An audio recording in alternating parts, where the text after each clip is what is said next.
Well, we'll just have to make the best of it, she said. Dad, I never want to be in the same house with this bastard without your presence. I don't care what you have to do, just make sure it doesn't happen, okay? I will do everything in my power, I promised. We bought pizza on the way home, and I was just enjoying my second slice when my phone rang. It was Bob, Rachel's father. I wasn't looking forward to it. I told Toby who it was, and she told me to put it on speaker. He got straight to the point. Oliver, I don't know exactly what's going on, but Rachel came here last night and asked if she could stay with us. Would you bother to explain how this happened? Did you ask her? I said. She said you kicked her out. Well, I did. But did she tell you why? No, she said she was going to explain, but she wasn't ready. Are you sure you don't want to wait for her explanation? I asked. Can't you just tell me? He asked. She's having an affair with Jerry Garner, the guy she works with. He's planning to divorce his wife, and she was planning to divorce me, and they're dating, I said. What? This is crazy, Oliver. How did you know that? Yesterday I found them together, I said. Besides, she told me herself. Are you sure you heard right? He asked. Toby spoke. Hi, Grandpa. I listened carefully. Dad is talking to you on speakerphone. There is no misunderstanding here. I was there when she told him. I'm very sorry, Grandpa. I love you. She sobbed, and he heard it. When he spoke again, his voice cracked. Don't cry, love bugs, please. Just be strong, okay? I love you too, and Grandma too. I'll try to reason with your mom. Oliver, are you still here? Yes, I'm sorry, Bob. Don't worry about Topi. You are her grandparents, and nothing will ever change that. I know you love Rachel, and you will do what you have to do. I respect you more than I can express in words. I hope you don't hate me when this is over. That will never happen, he said. I'll find out what's going on. Call me if you need anything. Everything went better than I feared. Shit happens. You do the best you can. There is no need to describe in detail what happened during the divorce process. Most people know plenty of people who have been through this. It was long, painful, and it didn't get any better. Rachel appeared to be delirious. She imagined that she would get custody of Toby. That did not happen. Miss Baxter was as good as advertised. I was awarded full custody based on Toby's desire to live with me, and after hearing Toby in private, the judge ruled that Rachel was entitled to unlimited visitation, but not one that would involve Toby being alone with her and Jerry Garner. In any case, this is no longer a problem. His wife divorced him, but it seems the whole soulmate thing was a bit exaggerated, at least on his part. 2 weeks after I learned of their affair, he began a new conquest. All those grandiose plans evaporated like fog on a sunny day. It took 7 months for the divorce to become final. Rachel changed her mind. I was surprised during our second court appearance when she asked the judge to schedule counseling. Nothing I or Miss Baxter could say seemed to have any bearing on the case, and the judge ordered it to be so. We were supposed to have 8 to 10 sessions. He was some weird old hippie. In the first session, we were asked to state our goals. Rachel's was long and intricate. She seemed to think that I should realize that the pursuit of her happiness was the main purpose of the universe, and that I should understand that she did not mean any harm, only happiness. Mine was much simpler. What are your goals for this class, Mr. Barrowman? He asked. My goal is to finish them off, I said. Our spirit guide frowned. Mr. Barrowman, are you really not interested in working on your problems that have brought your marriage to this point? I'm sorry, Mr. Rodman, but it wasn't my problems that brought my marriage to this state. And I really have no interest in working on them. I am quite happy with my problems and fully intend to die with them. Rachel was as horrified as Mr. Guru and did not hesitate to boldly intervene. Oliver, how are you going to pick up where we left off if you don't want to at least discuss it? I don't know, I said. Let me make this clear for both of you. I don't care at all about going back to what we were or working on problems. I'm here by court order. I will do my best to comply with this court order, then we will go back to court and get a divorce. That's my plan. Did you know that if I go back to the judge and tell him that you have refused to cooperate, you could be held in contempt of court? Said Mr. Guide. I don't know about that, I said. You mean, if you go back to the judge and lie, These sessions are recorded. I'm sure my lawyer would be happy to subpoena the records and expose your perjury. I'm here. I do whatever you say. You asked me about my goals. I told you what they are. See, I'm cooperating." He blushed. "I'm sure the judge expected you to try to resolve the issues between you," he said. "I am not responsible for the judge's expectations," I told him. "I am responsible only for myself." He tried to complicate things. He gave me homework that included spending significant time with Rachel, and she worked hard to wear me down. "Oliver, what will it take for you to give up on the divorce and deal with this?" she asked. "God's providence," I told her. She waited for me to explain it, but I didn't say anything. "What do you mean by action of God?" she finally asked. "Well, if you have a way to turn back time and get rid of dear old Jerry, it will work," I said. "Other than that, I have never heard of anyone other than God having such power. Have you developed any abilities that you haven't told me about, Rachel?" "Well, except for the ability to attract other men with your feminine charm," we wandered on. The dull exercise gave way to a meaningless mantra, and finally, they were over. We went back to court, and the judge asked if we had made any progress. "Your Honor, there is no way that my client intends to remain married to his wife," Elizabeth Baxter said. "We would like this divorce to be finalized as soon as possible. My client and his daughter have been involved in this process for quite some time." Apparently, the judge agreed because 10 days later, the ruling arrived in the mail. Toby saw her mother quite often, as she loved her grandparents and spent a lot of time with them. Rachel sometimes planned things that Toby would agree to do with her, but it was never the same. She was hanging out with her friends, and one in particular seemed to be at the top of her list. She was a tiny blonde named Sabrina. It seemed like she practically lived with us. She was as cute as a month-old kitten and sweet as honey. I was happy to have them, and they started including me in some of their events. One of the things they loved was water skiing. We had a boat, and when the summer holidays began, we spent most Saturdays on one of the nearby lakes. On Monday, they asked me if we could go to the lake for the weekend, take our van, and stay there until Sunday evening. Since my social calendar wasn't exactly full, I thought this was a great plan. Toby and Sabrina spent a week planning, and on Thursday, we packed everything they wanted. On Friday afternoon, a new red Jeep Cherokee pulled up in our driveway and Sabrina jumped out. An almost identical woman jumped out from the driver's side, and Toby walked over and threw herself into this unknown woman's arms. She and Sabrina brought the stranger to me. She was clearly nervous. "Dad," Toby said, "this is Julie. She's Sabs' mom, and I know you haven't met her yet." Julia extended her hand. "Hello, Oliver. The girls told me so much about you. Thank you so much for inviting me to come with you this weekend. To tell you the truth, I was a little jealous that they spent so much time with you and not with me." She smiled mischievously at me, and I immediately understood why her daughter was such an adorable little minx. I looked at Toby, and she gave me a glare. My knees were shaking, and I knew when to give in. The shaking intensified as I looked at Subs, and she raised one eyebrow at me.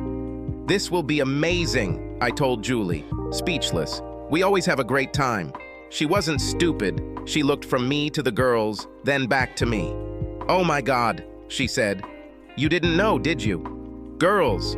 She didn't have time to say another word. She was buried under an avalanche of hugs, kisses, and pleas. "Please, Mom, don't worry about it. We'll have so much fun," Sabrina said. "It's okay, Julie. Daddy will love you as much as I do, and he's a great guy," Toby said. "Look how he just holds on." She pulled herself free and looked at them.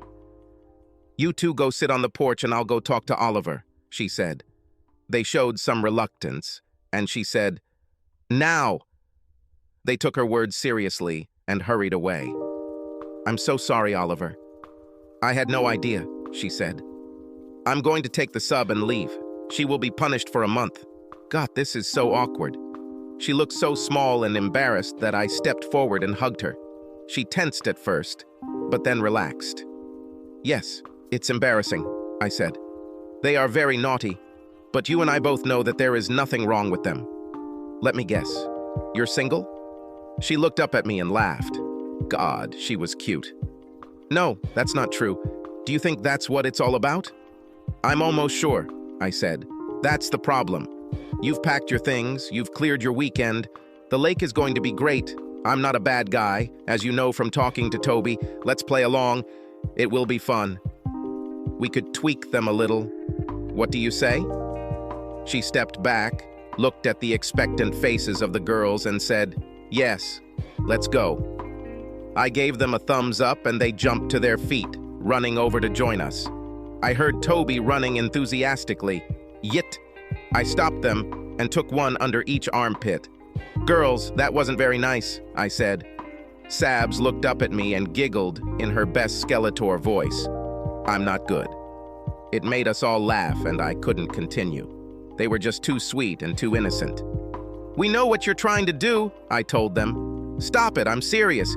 You can't just beat around the bush trying to make other people's lives better." "Yes, but I love Jules, and I didn't know how to introduce you to her," Toby protested. "Well, you could have just told me," I said. She looked a little sad. "It's okay, kitten. Just don't do it again," I said. She immediately perked up. Sabs pulled my hand. "Let's go. I cannot wait. It'll be great, Oliver. You'll see." Julia laughed. "I think that should be the extent of what's truly cool, Oliver." She's right, though. We are losing daylight. We took 2 bags out of her Jeep and climbed inside. We tied up the boat and, after stopping for propane, hit the road. It was a half-hour drive to the lake, and Julie sat in the front next to me. The girls started playing some terrible music through their Bluetooth connections, and we got to know each other. It turned out that Julie had her own insurance company and was also a financial planner. I noticed her when I looked at her while talking. God, she was cute.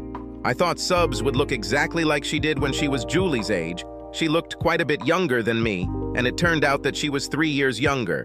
She was probably a little over 5 feet tall, had light brown hair down to her lower back, and a nice tan. She had huge brown eyes, high cheekbones, and a perfect little heart-shaped face, including a dowager's hump on her wide forehead.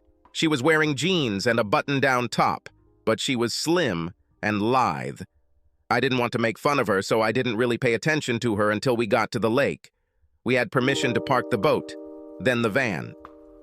They kicked me outside while they changed clothes, and in the meantime, I turned on the water.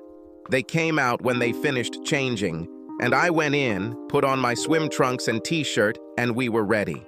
We grabbed a cooler full of drinks and hit the road. We ran a couple of miles down the lake, and they were ready to ski. Their long t-shirts were off, and the girls were their usual awkward self. Julia was someone else. There was nothing awkward about her. I said she was slim, but she was tiny. She was a real woman. When she turned to watch the girls leave through the back door, I nearly lost my mind. Her bikini hugged her stunning ass. It was small, round, hard, and protruded forward like a shelf. She turned and caught my gaze. She just smiled and winked at me. She had tiny breasts, but anything else on her would look weird. They didn't look tiny on her, they were just perfect. Everything about her was perfection in miniature. "Like?" she asked. Her smile eased the pain. Her teeth were also perfect. I laughed. "For now, you know what you look like, Julie. I am a man." She came and sat down so that she could talk to me, and at the same time look after the girls. We spent 3 hours skiing, and Julie was very good. She steered the boat while it was my turn, and she was good at that too. I wasn't as good as her or the girls. Physics was simply against me, but I stood my ground. We returned to the park, and they put on their robes. The van had a great stove, but the girls wanted to cook outside. We took out a camp stove, and I lit a fire in the barbecue on the site. I fried the sausages while they cut and fried potatoes and onions and opened cans of pork and beans. We cooked and packed a few things at home, but it was our first night, and camp food is always delicious. We sat down at a picnic table provided by the club, and soon it felt like we had known each other all our lives. Julia became Jules, that's what the girls called her, and she liked it, and she called me Ollie. The girls mentioned several times that Jules wasn't married, and I finally asked her why. I mean, God, you're gorgeous, funny, smart, you own your own business. Why hasn't some man picked you up yet? She was silent for a moment. Well, the main reason is Sabrina, she finally said. I was young and stupid, Ollie. I was in my last year of college and thought I had the love of my life. I found out I was pregnant a week before graduation. I wasn't too unhappy. We talked about getting married as soon as we finished school. I guess this plan didn't work since you're talking about it in the past tense, I said. No, that didn't happen. 3 days after I told Brad, I found out that he had been cheating on me for a month. I left him and never looked back. When Subs was born, I didn't have time for a social life for a while, and then I threw myself into building my business. By the time I could catch my breath and even think about dating, I realized that I had this precious gift from God in my life, and I couldn't do anything without thinking about her. I understand, I said. I feel the same way about Toby. As long as I have it, it comes first for me. I can't tell you how important she is to me. She is all that has kept me sane for the last 18 months. She put her tiny hand on my shoulder. I know, she said. She tells Sabs and me everything. I'm so sorry, Ollie. Yes, sometimes life is a real bitch. We both kind of sighed. We looked up and saw 2 pairs of approving and loving eyes looking at us. They spoke in whispers, sitting on folding chairs in the shade of the awning. I love your daughter, I told her. It seems that she is almost mine, all the time she spends with us. She loves you too, she said. She told me the other day that you're like the father she never had. When I looked at her, those huge brown eyes filled with moisture, and a tear rolled down her small dark cheek. I brushed it off with the back of my finger. She's a wonderful girl, I said. I think her mother is a very special woman for raising such a girl. She is also very brave for doing this alone. She smiled with her tear-filled eyes, stood up, kissed me on the cheek, and went to join the girls. We had a great weekend, and as she was getting ready to leave our house, I walked up and knocked on her window. Jules, would you think about going out with me next Friday? I asked. Subs squealed with delight, and Jules smiled her dazzling smile. At what time? 6? I asked. We'll have dinner and then do something else, okay? Oh, can Toby stay with Subs while we're gone? It sounds tempting, and, of course, yes. She kissed me on the cheek and they left. Toby was waiting for me at the entrance. Well, she asked. Did you ask her out on a date? Did you kiss her? I hugged her and spanked her ass. Yes, I did it, and it's none of your business. She squealed, the same sound Sabs made. I knew it. She's perfect for you, Dad. I love her so much, and Subs is like a sister to me. I shrugged. What happens, happens, Toby. You can't force it. Stop playing matchmaker. She buried her face in my chest.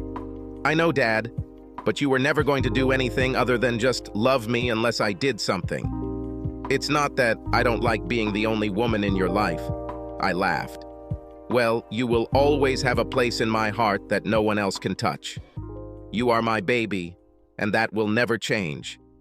She purred and cuddled up to me for a minute, and then went off to do her own thing. Our first date went well. I took her to play racquetball. She was new to the sport, but she played tennis, and the mechanics of the shots were much the same. Once she got used to the rules and started bouncing off the walls, she did well. Being a natural athlete certainly didn't hurt. She was fast as lightning and could change direction much faster than I could. This is where being tiny worked to her advantage. After we finished, we cooled down at a table outside the courts, drank, and relaxed. She grabbed her phone. Let's take a photo for the kids, she said. We posed with our rackets and goggles, and she took a photo. They responded immediately, and we have a good memory. We both took a shower, and I took her out to eat. It was very tasty Italian style, and we stuffed ourselves. We finished the wine, Jules sat next to me in the booth, and we just sat back, talking quietly and relaxing.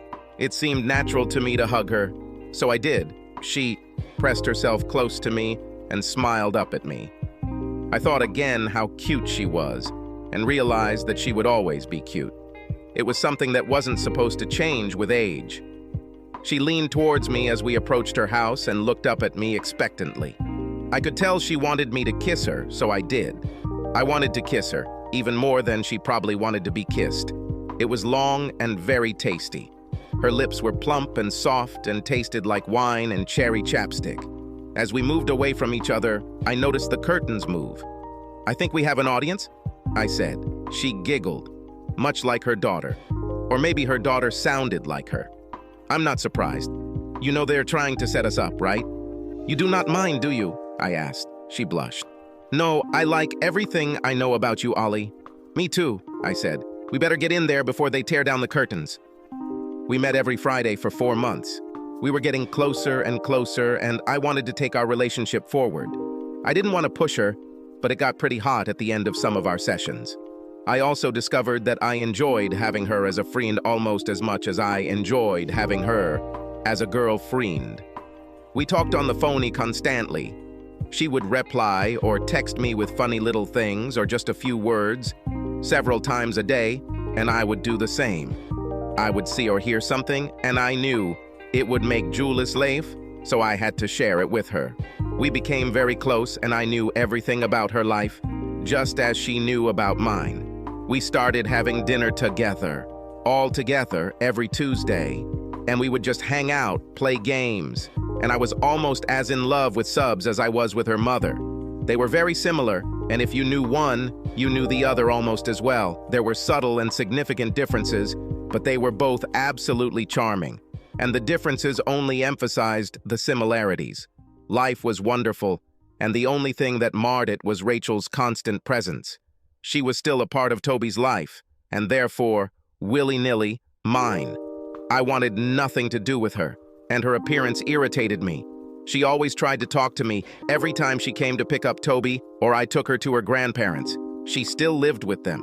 She lost her job with Jerry at the clinic and worked at another private one on the other side of town. If she annoyed me too much, I would ask her if she had heard from him. This quickly stopped her attempts. "How long will it take you to forgive me?" she asked on one of these occasions. "Forgive you? For what?" I asked. "As far as I know, you don't believe you did anything wrong." Not once did I hear, "I'm sorry, Oliver. I was wrong. I'm sorry that I tried to make Toby believe you were a liar. I'm sorry that I tried to take her away from you, tried to rape you in the divorce."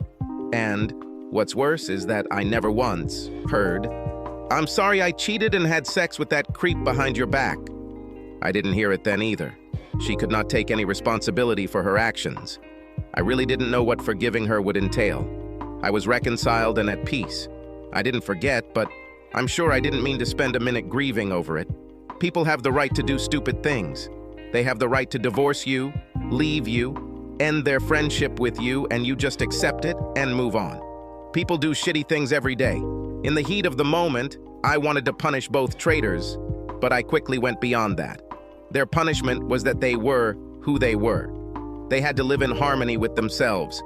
I fully intended to live with myself, and that meant leaving the lies and cheating behind and living my best life. Rachel was an unhappy woman, and I really wanted everything in the world for old Jerry, but I couldn't do it. Let God or the universe punish them.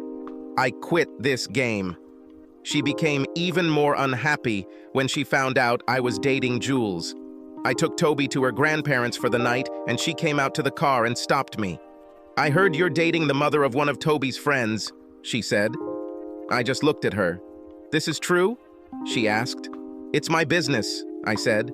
"Damn it, it's not like that," she snapped. "I'm your wife and I have the right to know." "Your license is crap," I told her. "You are not my wife.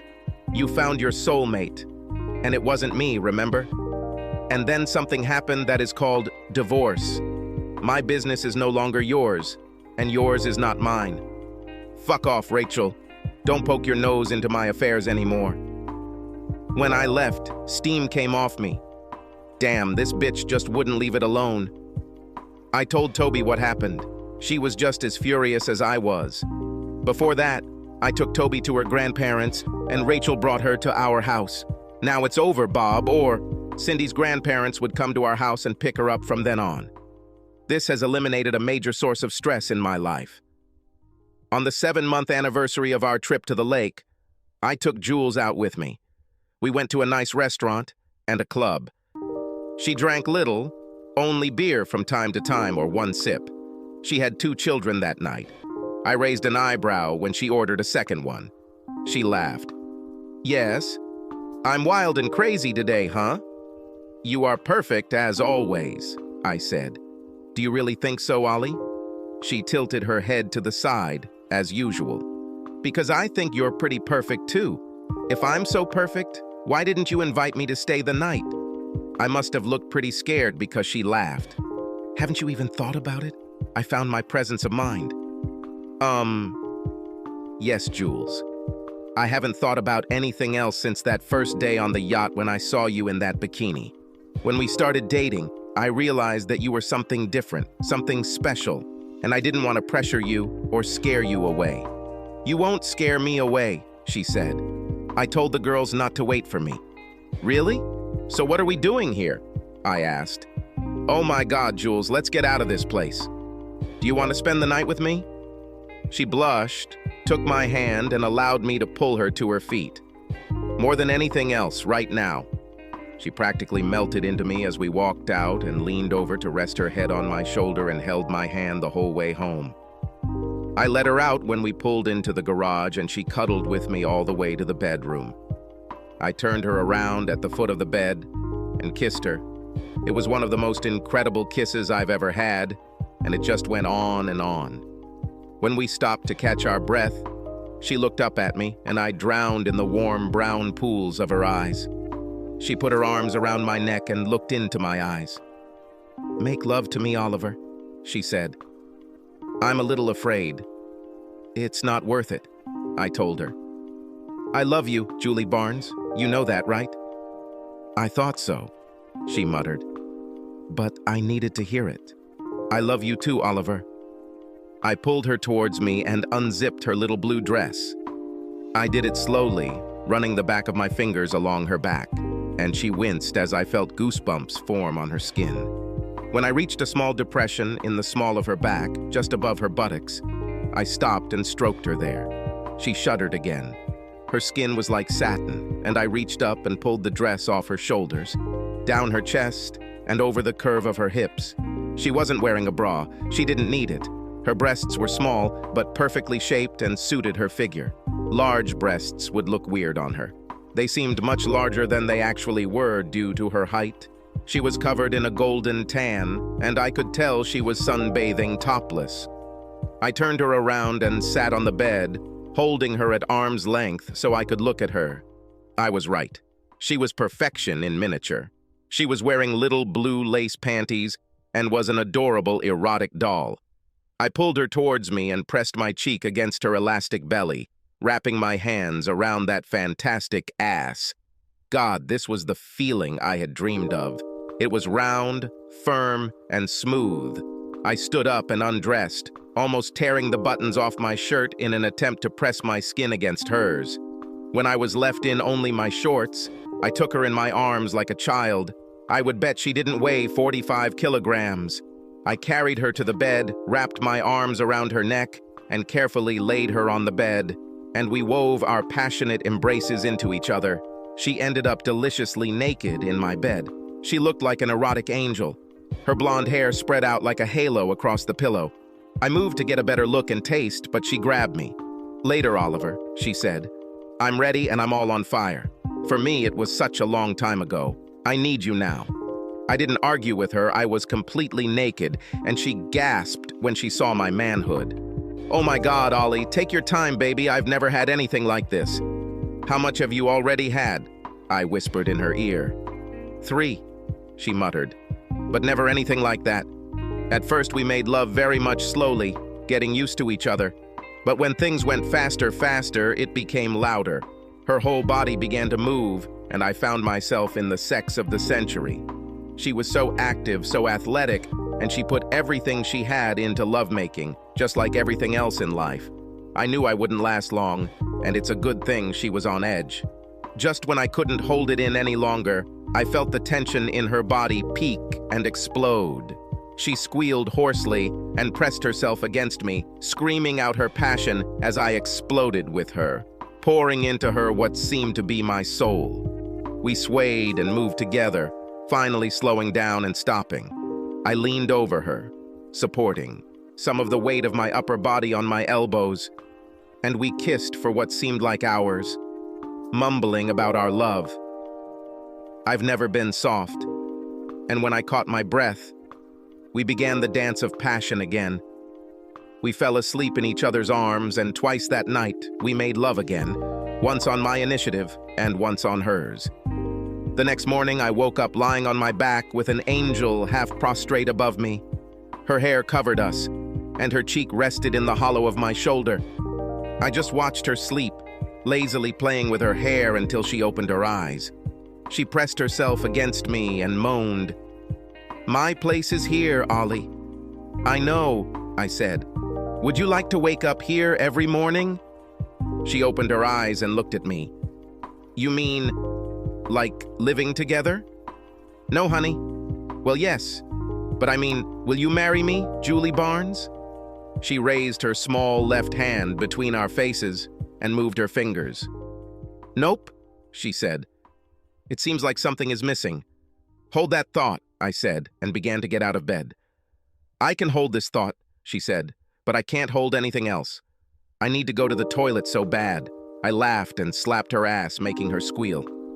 "Go, then we'll meet here." She ran away. A little naked fairy, I went down to my office, stopping to use the facilities myself.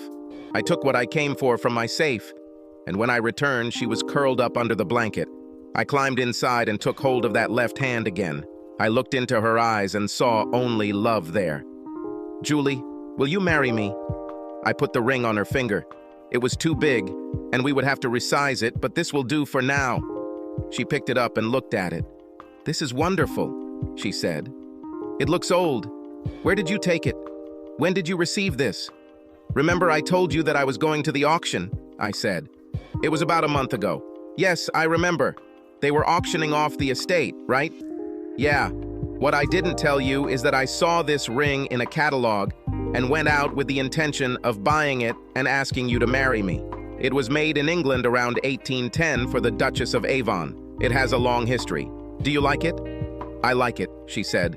"This is the most beautiful ring I have ever seen." "Are you going to answer my question?" I asked. "What?" "Oh, yes, Oliver. Yes, I will marry you. Oh my God, yes."